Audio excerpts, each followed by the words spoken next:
கரூரில் அரசு அலுவலர்கள் துணையுடன் மணல் கொள்ளை நடைபெறுவதாக குற்றம் சாட்டியுள்ள அதிமுக முன்னாள் அமைச்சர் எம்.ஆர். விஜயபாஸ்கர் விரைவில் மணல் கொள்ளைக்கு எதிராக களமிறங்கவிருப்பதாகவும் எத்தனை வழக்குகள் அதிமுகவினர் மீது பதிந்தாலும் அவற்றை எதிர்கொள்ள ஆயத்தமாக இருப்பதாகவும் தெரிவித்துள்ளார். நான் ஒரு 15 நாளைக்கு முன்னாடி ஒரு லாரி பிடிச்சேன்.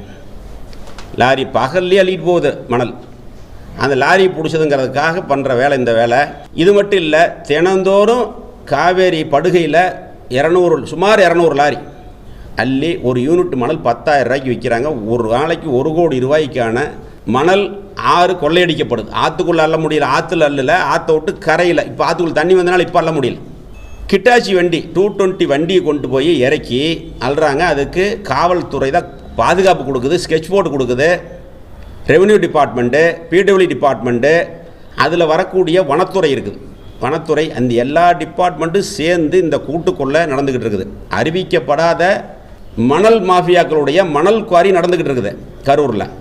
அதை விட்டுட்டு சம்மந்தம் இல்லாமல் என் பேரை கெடுக்கணும், கெட்ட பேர் பண்ணணுங்கிறதுக்காக இந்த மாவட்டத்தில் இருக்கக்கூடிய திமுகவினுடைய முக்கிய நபர்கள்லாம் சேர்ந்து